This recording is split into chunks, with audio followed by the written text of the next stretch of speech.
Strahovita eksplozija sinoć oko 23 sata i 40 minuta potresla Mostar.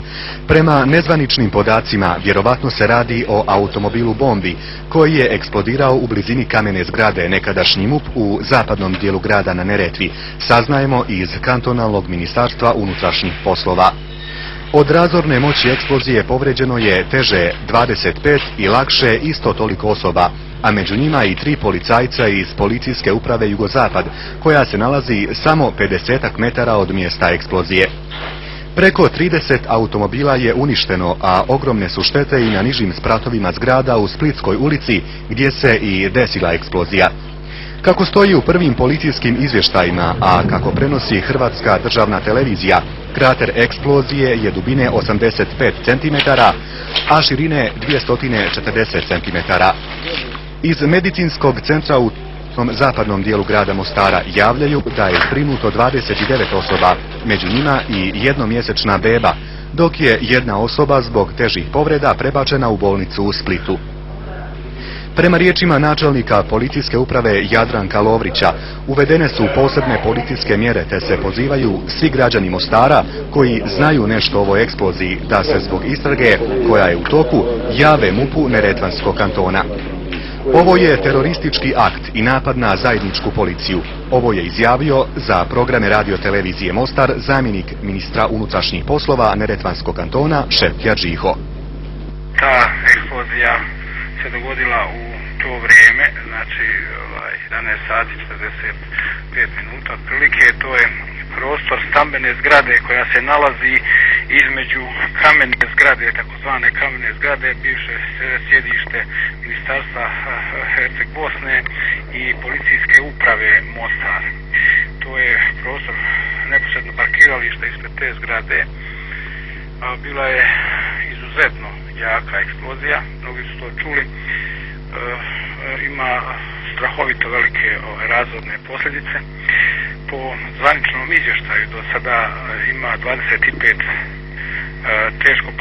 teže povrijeđenih osoba, ima još toliko otprilike lakše povrijeđenih osoba i imaju 3 policajca povrijeđena.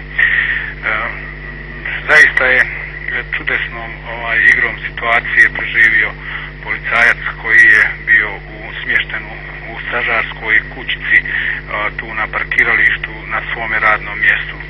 On je izgleda poslije tog bljeska u tom kratkom djeliću vremena između bljeska i eksplozije uspio da se baci na zemlju povrijedivši ruke i tako dalje, ali je uspio da preživi. Ovo je po mojoj ocjeni atak na jedinstvenu policiju, na projekat jedinstvene policije, a inače po prirodi to vrhunski teroristički akt. Sam ravnatelj kirurškog odjela kliničke bolnice u Mostaru, primarius dr. Antunović, kirurg.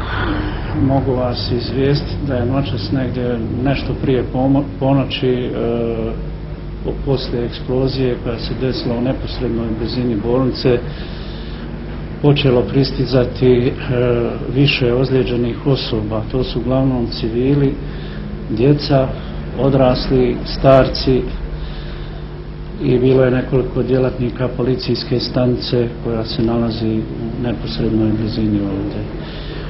Ukupno ih je primljeno 29, od toga je 3 zadržano na bolničkom liječenju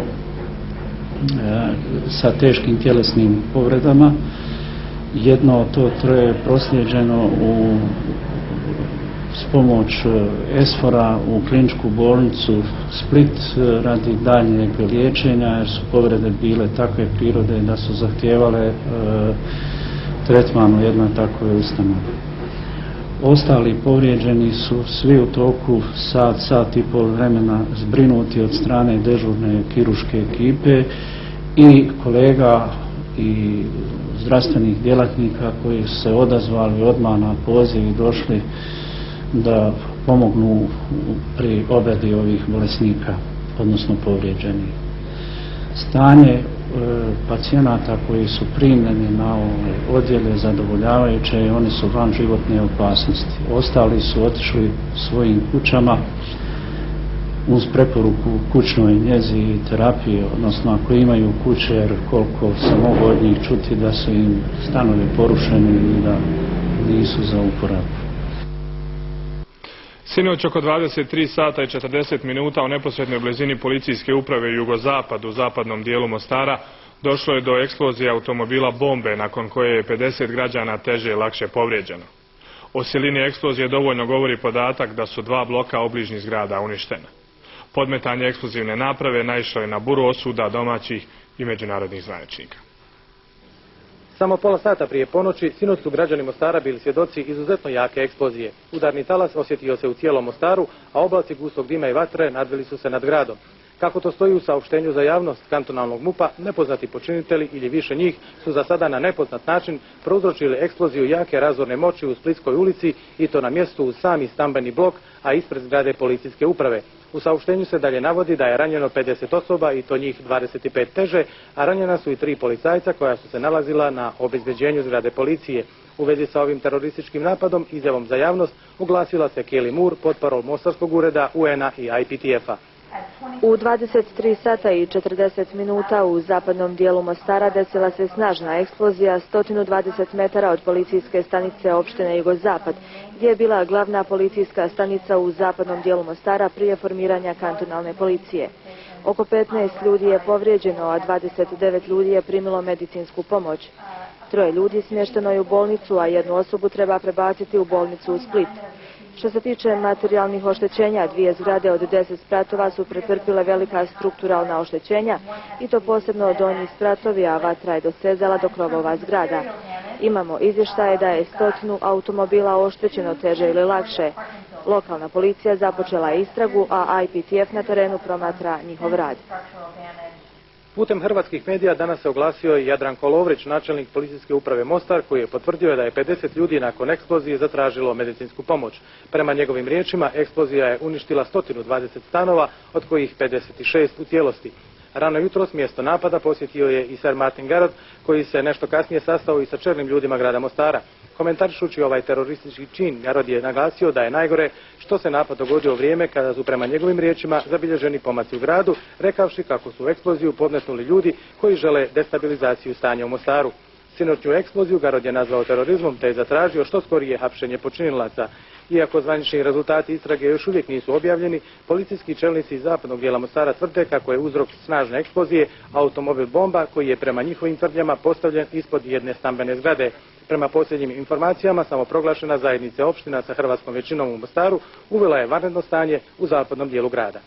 Iz ureda člana predsjedništva Bosne i Hercegovine Krešimira Zubaka dobili smo saopćenje u kojem se kaže: podmetanje eksplozivne naprave ognjene razorne moći noćas oko 23 sata i 40 minuta u Splitskoj ulici u Mostaru po nastalim posljedicama teroristički akt koji do sada nije zabilježen na prostorima Bosne i Hercegovine. Eksplozivna naprava postavljena je ispred stambenog objekta, što je rezultiralo velikim brojem ranjenih civila, posebice žena i djece, što tom činu daje posebnu težinu. Premda su počinitelji još uvijek nepoznati i neovisno tko su, dužnost nam je upozoriti da je ovo djelo nakon orkestrirane medijske antihrvatske kampanje samo najteže u nizu akata nasilja protiv Hrvata koji žive u Bosni i Hercegovini. Ostaje otvoreno pitanje da li je neadekvatno, mlako i često neuvjerljivo reagiranje institucija međunarodne zajednice u Bosni i Hercegovini na ranije akte nasilja uperene protiv bosansko-hercegovačkih Hrvata, ali i neefikasnost postojećih policijskih struktura u otkrivanju počinitelja ranijih terorističkih akata sa svoje strane pogodovalo ovakvom razvoju događaja. Od nadležnih institucija zahtijevamo da se ovaj slučaj u potpunosti riješi, te da se počinioci ovog divljačkog akta izvedu pred lice pravde, kaže se u saopštenju iz kabineta člana predsjedništva Bosne i Hercegovine Krešimira Zubaka. Hrvatski zastupnici u oba doma parlamenta Federacije Bosne i Hercegovine osuđuju sinoćni teroristički čin u kojem su stradali hrvatski građani zapadnog Mostara, kaže se u saopćenju hrvatskih zastupnika. Ovakvi oblici djelovanja, čiji su stvarni ciljevi poznato samo okrutnim teroristima, a čiji su rezultati i posljedice po pučanstvu ovog grada ogromni, neprihvatljivi su za nas zastupnike u parlamentu Federacije Bosne i Hercegovine. S tim u vezi izražavamo svoju zabrinutost i strahujemo da je ovaj teroristički čin nastavak kontinuiranog terorističkog djelovanja prema Hrvatima u Bosni i Hercegovini, kakvog smo svjedoci u Travniku, Sarajevu, Uskoplju i drugim mjestima, a koji je istodobno usmjeren na rušenju Dejtonskog i Vašingtonskog sporazuma.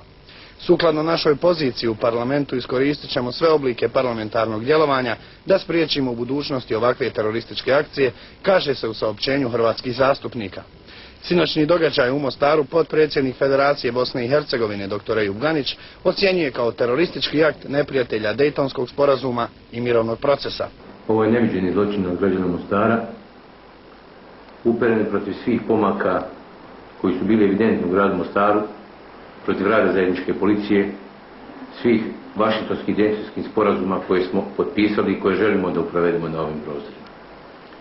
Nadam se da će međunarodna zajednica pronaći energične mjere da zajedno sa svim prijateljima Federacije, najodgovornijim ljudima u ovoj zemlji, energično se obračuna s onima koji i na ovaj način pokušavaju da prodube jaz i mržnju, da prodube podjele i ostvare svoje ciljeve raspada i mržnje, definitivne raspada i mržnje među narodima u Bosni i Hercegovini. Povodom sinoćnje eksplozije u Mostaru, Socijaldemokratska partija Bosne i Hercegovine oglasila se saopštenjem za javnost u kojem se oštro osuđuje najnoviji teroristički napad. Ovakva manifestacija terorizma i neefikasnost organa bezbjednosti upućuje na zaključak da teror na velika vrata ulazi na ove prostore, kaže se u saopštenju iz SDP-a BiH. Potpredsjednik UBSD-a Sejfudin Tokić sinoćni incident ocijenio kao teroristički akt. U tom smislu UBSD zahtijeva žustriju akciju organa bezbjednosti u razotkrivanju ovog vandalskog čina. Teroristički akt u Mostaru osudio i portparol ureda visokog predstavnika Simon Heizlock. On je rekao kako ovaj besmisleni čin ima za cilj destabilizaciju cjelokupne situacije u ovom gradu u izuzetno osjetljivom postizbornom vremenu.